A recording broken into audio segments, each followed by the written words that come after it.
Nope. No. We are not running a soup kitchen here. You need to leave now. I'm just here for the sermon, ma'am, if it's not any bother. It is a bother. You stink and you need to go now. Is everything okay over here, Sandra? No, everything is not okay. He just came barging in here, stinking up the church. I was just hoping to hear you preach, Reverend. Oh, okay. And I'm the Pope. I think there's a way to work this out for everyone.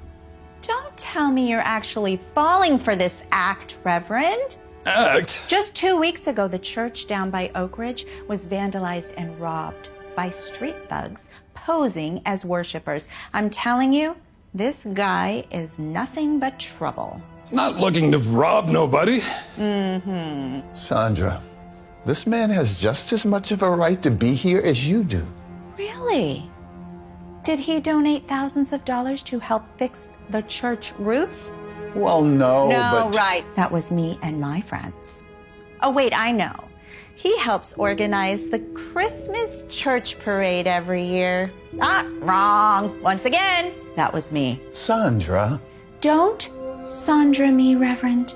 I am a parishioner who gladly gives my weekly tithing and then some. And it's not so I can sit next to some foul-smelling street rat. If he stays, I go. And I guarantee you the rest of the congregation will follow. It's okay, Reverend. I didn't mean to cause any trouble. I'll just be on my way. Go on. You think I could borrow this? I promised to bring it back. Go right ahead. Thank you, Reverend. You know he's just going to end up selling that, right?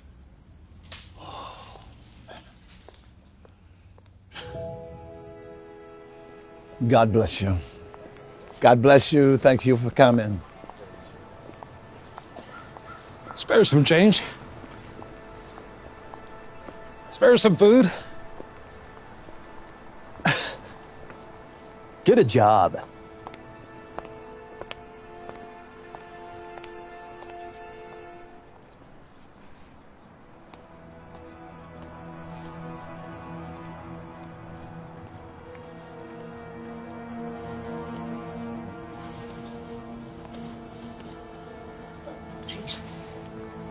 How did it go?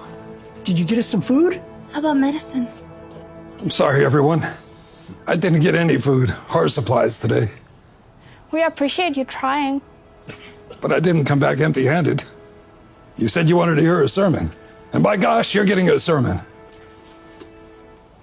Matthew 25, verses 35 and 36.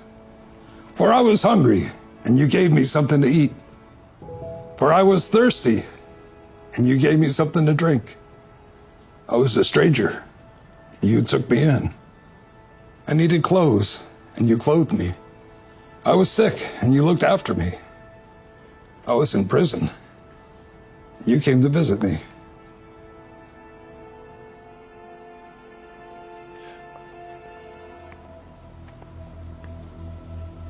Glad to see you still using that. Sorry for keeping it this long. I was planning on bringing it back soon. Keep it. That's not why I'm here today. Oh, and why are you here? I took up a collection in church yesterday, and I thought you folks might be able to use this. You have no idea what this means to us. Great.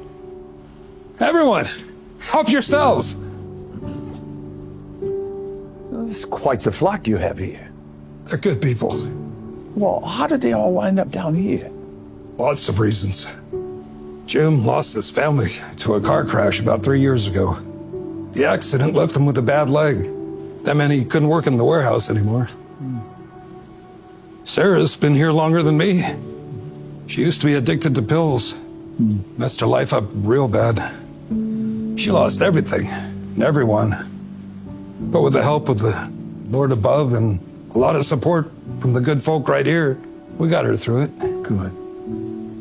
Tracy's husband died from cancer about a year back. Oh, no. She went broke trying to keep up with the hospital bills, which, along with losing her husband, put her into a deep depression. She lost her job, friends, eventually her house. We're doing what we can to help bring her back from the darkness. You know, I had no idea that so many people living so close to my church had such needs. It's not your fault, Reverend. We try to keep out of sight around this place. Neither the people nor the cops around here take kindly to us. You know, I just might have an idea that'll fix that. But I'm gonna need your help.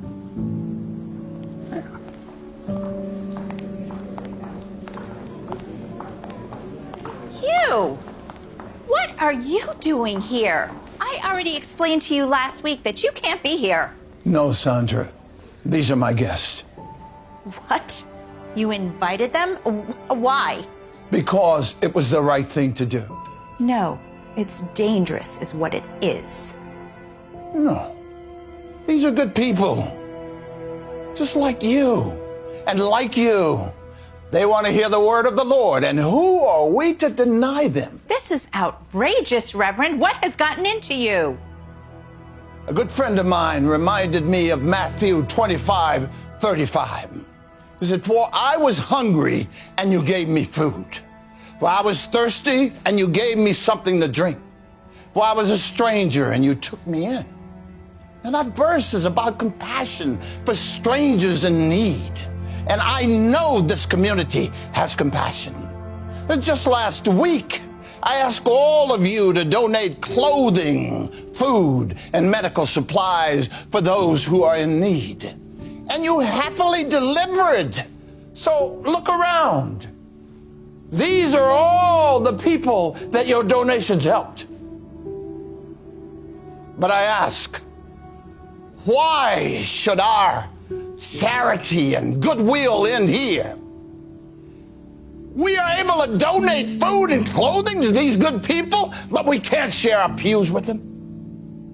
For too long, we've ignored the suffering of our fellow community members.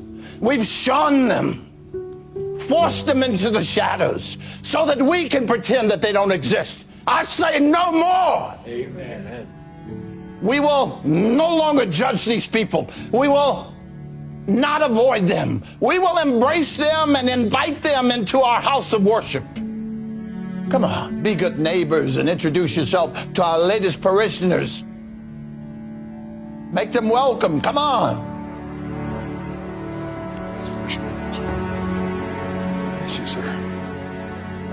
I am so sorry for the way I acted. Peace be with you, brother.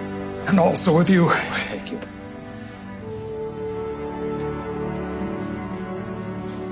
I'm sorry, too. Maybe we could start over? Thank you.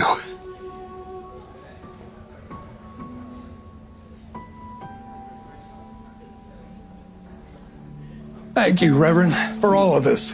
No, thank you For what?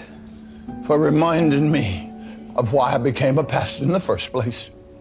To help people, not to judge them.